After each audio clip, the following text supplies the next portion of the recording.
Sir అయితే అంటే నేను మిమ్మల్ని తక్కువ చేయాలనో తప్పు పట్టాలనో కాదు. నేను ఒక చిన్న ప్రశ్న అడుగుతాను, మిమ్మల్ని అడుగుతాను. చెప్పండి. మీ టీచర్ పేరు చెప్పండి సార్. చాలామంది ఉన్నారు. టీచర్ పేరు చెప్పండి. రమణ మేడం. ఏ క్లాస్ చెప్పారు మీకు? 10th కదా.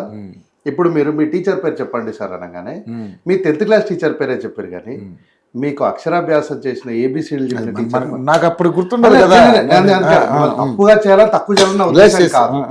నేను చెప్పే ఉద్దేశం ఏంటంటే చెప్పడానికి మీరు ఈ పాయింట్ అడిగిన, వేరే వాళ్ళని అడగలేను కాబట్టి మిమ్మల్ని అడిగిన. చెప్పండి. సో మన ఏబిసిడీలు నేర్పించిన టీచర్లకు మనకి ఎవరికి కూడా గుర్తుండరు, తెలియరు. ఒకవేళ వాళ్ళ రూపాలు వాళ్ళని గుర్తున్నా అవి మనకి కూడా గుర్తుండవు.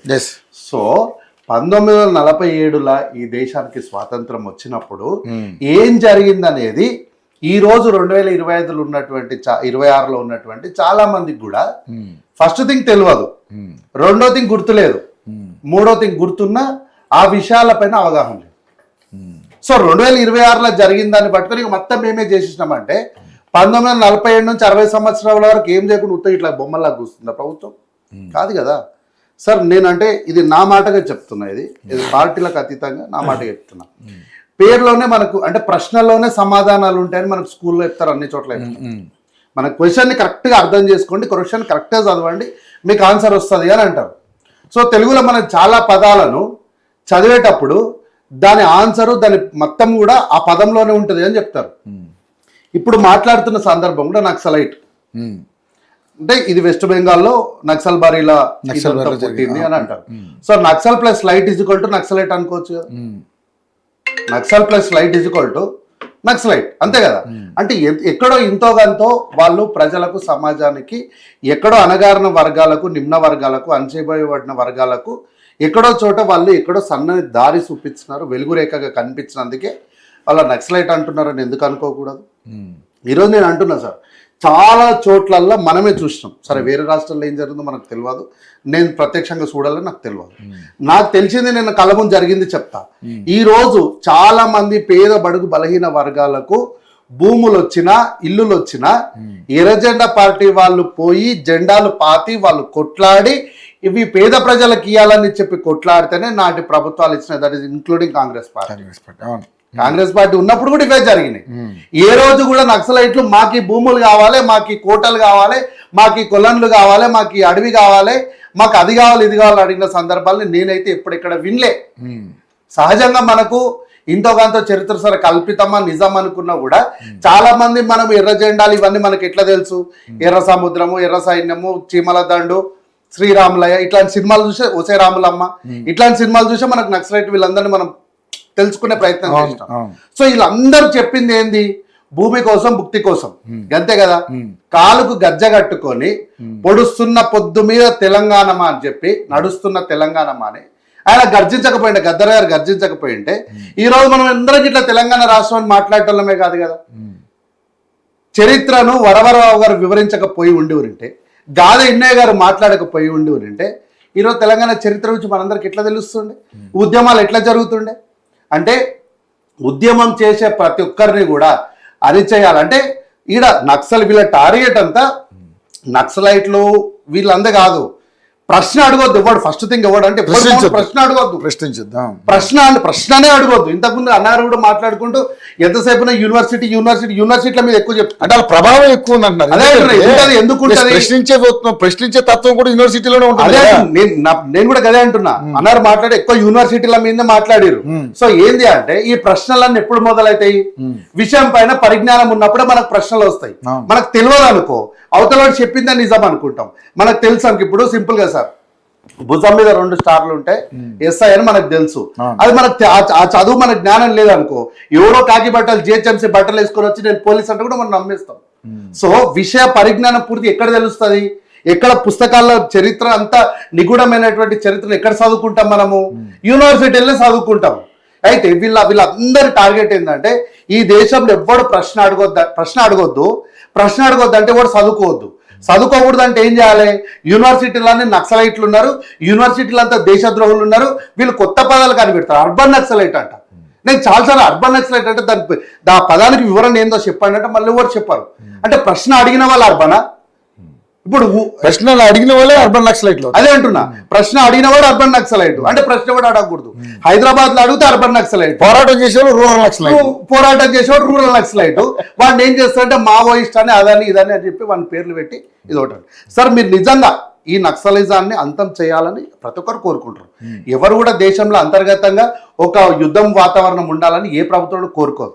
అయితే మీరు ఈ నక్సలిజాన్ని మొత్తం అంతం చేయడానికి మీరు చేయాల్సిన ఆపరేషన్ కగార్ కాదు.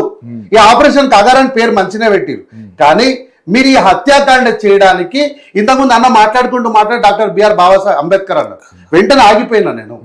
బాబాసాహెబ్ అంబేద్కర్ రాసినటువంటి రాజ్యాంగం ప్రకారం అయితే మీరు ఈ రక్తపాతాన్ని సృష్టించడానికి మీకు హక్కులు ఇచ్చిన వాళ్ళు ఎవరు అంటే మీరు ప్రభుత్వంలో మీరు కస్టోడియన్ ఉన్నారు కాబట్టి మిమ్మల్ని ఎవరు ప్రశ్న అడగకూడదు.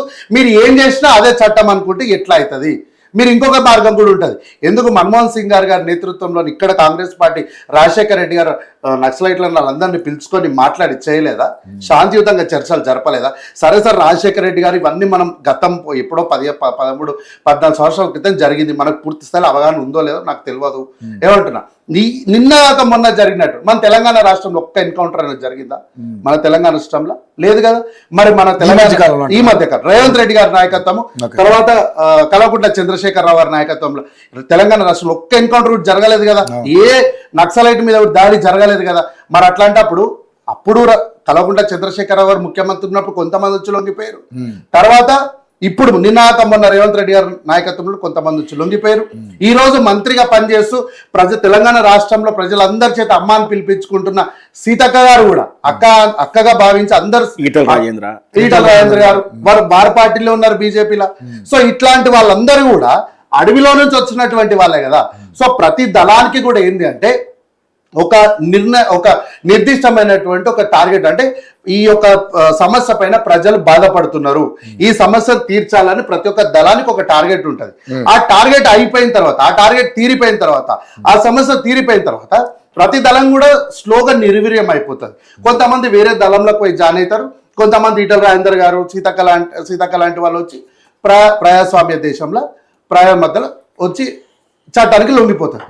సో మీరు చేయాల్సింది ఏంటి అంటే చర్చల ద్వారా వాళ్ళని 1కి 10 సార్లు కాదు 100 సార్లు పిలిచి, మీరు అధికారంలో ఉన్నారు అంటే మనం అధికారంలో ఉన్నప్పుడు అహంకారంతో ఎగిరెగిరి పడడం కాదు. ఇంతకుముందు అన్నగారు మాట్లాడుతారు ఒకసారి ప్రభుత్వం చేస్తే తెలుస్తుంది అని. వాళ్ళ నినాక మొన్న వాళ్ళ ఎల్ఓపి లీడర్ మాట్లాడారు అసెంబ్లీలో, అంటే సబ్జెక్ట్ కాదు ఉదాహరణకు చెప్తున్నా. ఎల్ఓపి లీడర్ మాట్లాడారు ఏం శాఖ అనేది గొర్రెలు బర్రెలు కోళ్ళ గురించి అని.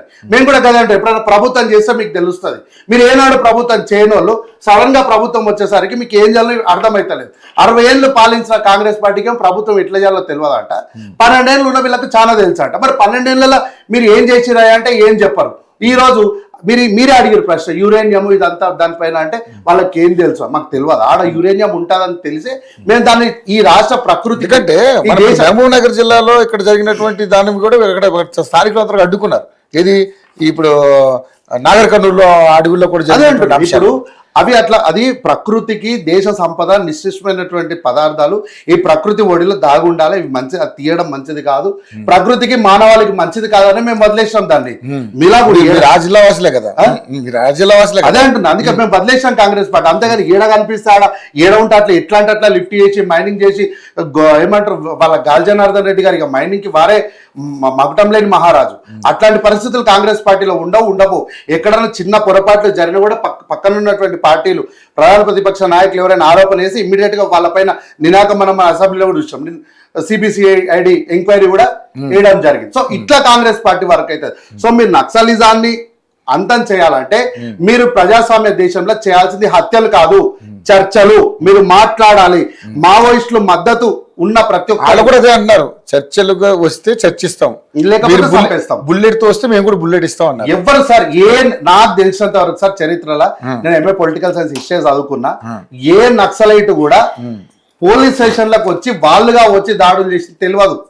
ఈ పోలీసులు అడవిలోకి వెళ్ళి కూంబింగ్ మొదలుపెట్టినప్పుడు వాళ్ళ ఆత్మరక్షణ కోసమే వాళ్ళు ఎదురు దాడి చేసిన సందర్భాల్ని మనం ప్రధానమైనటువంటి వార్తాపత్రికలు చూసినా కానీ మొదటి అటాక్ నక్సలైట్లకు వెళ్ళే వచ్చిందన్న దాన్ని నేనైతే ఇంతవరకు ఎప్పుడు కూడా చదవలేదు.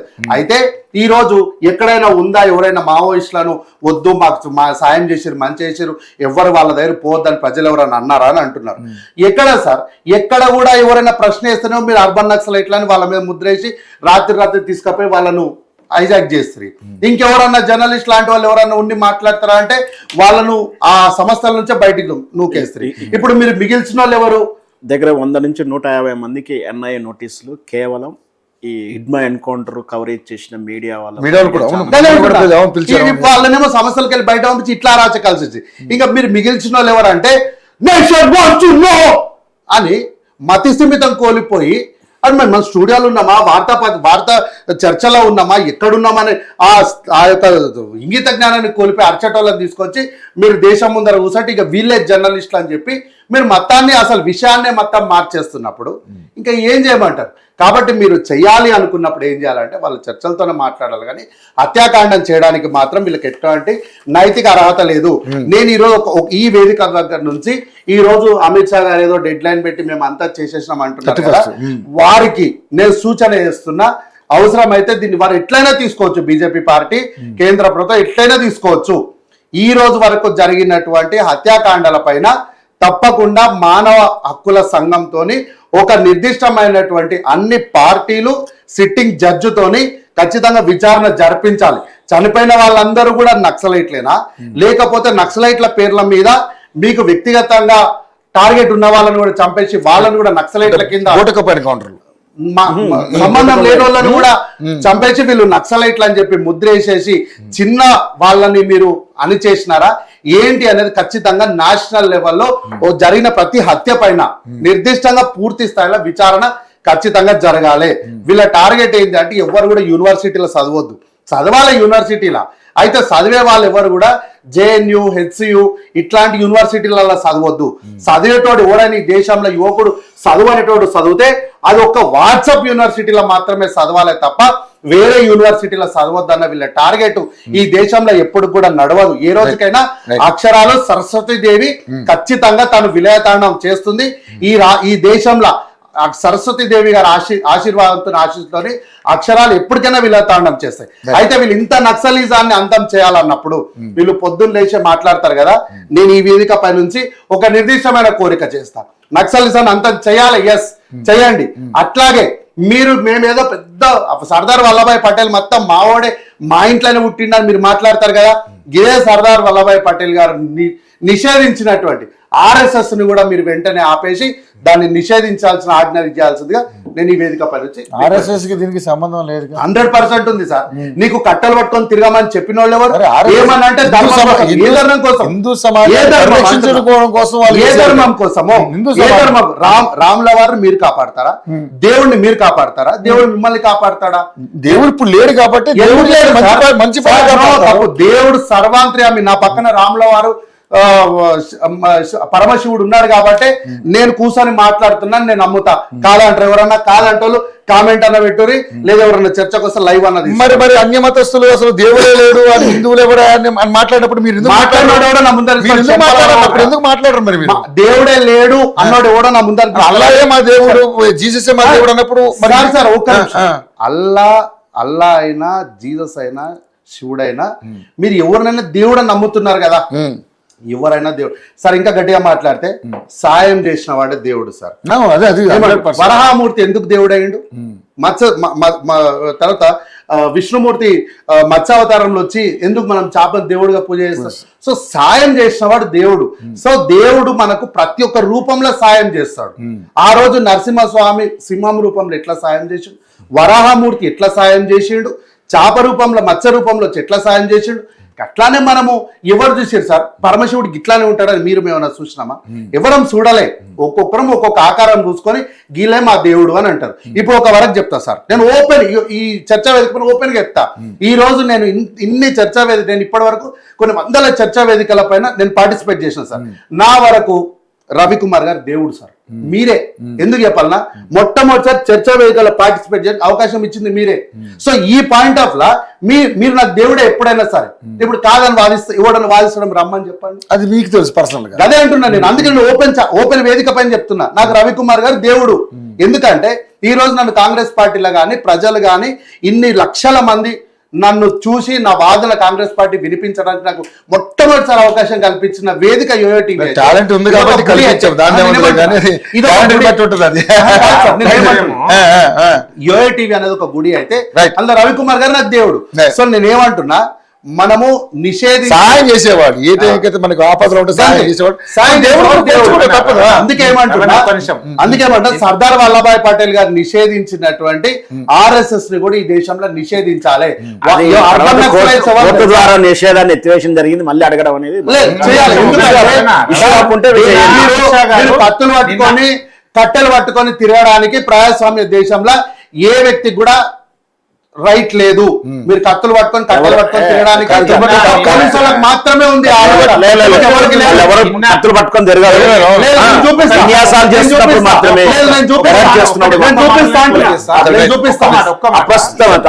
లోక్సభ సాక్షిగా అమిత్ షా గారు చెప్పిన విషయము, యోయో టీవీ సాక్షిగా నేను చెప్పిన విషయం కూడా ఒకటే. 60 సంవత్సరాలుగా నక్సలిజాన్ని పెంచి పోసింది కాంగ్రెస్ పార్టీ.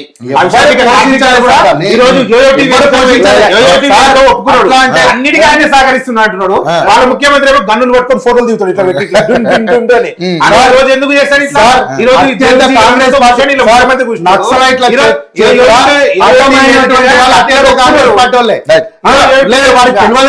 వారికి తెలియదేమో నక్సలైట్ల చేతిలో ఎక్కువ స్థాయిలో హతమైనటువంటి వాళ్ళు కూడా మళ్ళీ కాంగ్రెస్ పార్టీకి సంబంధించిన నాయకులు. గతంలో కాంగ్రెస్ పార్టీ ఒక్కటే ఈ దేశంలో అతిపెద్ద పార్టీగా ఉండే కాబట్టి ఆ రోజు ఉన్నటువంటి వాళ్ళు ఇంతో కొంత పేరున్న వాళ్ళందరూ కూడా కాంగ్రెస్ పార్టీలో ఉండే కాబట్టి నక్సలైట్ల చేతిలో ఎక్కువ శాతం చనిపోయిన వాళ్ళు కూడా మళ్ళీ కాంగ్రెస్ పార్టీ. అన్యాయం జరిగిన ప్రతి చోట వాళ్ళు నిలబడి కొట్లాడినరు. అయితే వాళ్ళను ఈ యొక్క వ్యవస్థను నిర్మూలించొద్దని ఎవరు అంటలేదు. ఏమంటారు? ఒక మాట, నిర్మూలించొద్దని ఎవరు అంటలేదు. నిర్మూలించండి, మంచిదే. కానీ నిర్మూలించడం అనే ఒక దాన్ని పెట్టుకొని హత్యాకాండకు, రక్తపాతానికి, హింసకు తెరలేపొద్దు. మీరు చంపేసిన వాళ్ళందరూ నక్సలైట్లేనా, లేకపోతే మిమ్మల్ని ప్రశ్న అడిగినటువంటి చిన్న వాళ్ళు ఉంటారు, గ్రామ స్థాయిలో కొంతమంది మీకు ఎదురు తిరిగిన వాళ్ళు ఉంటారు, వాళ్ళని కూడా మీరు చంపేసిన నక్సలైట్ల ఆ లిస్ట్ లో చేర్చిండ్రా ఏంటనే దానిపైన విచారణ జరగాలి. ఈ రోజుకైనా సరే ఇంకా ఏమైనా ఉంటే మీరు చర్చల ద్వారా ముందుకెళ్ళండి, కానీ రక్తపాతం, హత్యాకాండకు తెరలేపొద్దన్న చర్చకి రెండేనే కోరుకుంటున్నారు. అరే సమాధానం చెప్తే మేము కూడా అదే బుల్లెట్ తో సమాధానం చెప్తా ఉంటాం. అందుకే అంటున్నా, మీకు అధికారంలో ఉన్నప్పుడు ఏం చేయాలంటే సమన్వయం, ఓపిక చాలా ఉండాలి. అవతలోడు కొట్టిగా నేను నా చేతిలో అధికారం పల్ల ఇంకో 4 వీక్తా అంటే చాలా అట్లా. మీకు అధికారం ఉంది కాబట్టి ఇంత ఓపికతో ఉండాలి. రైట్ కనటరాజు గారు.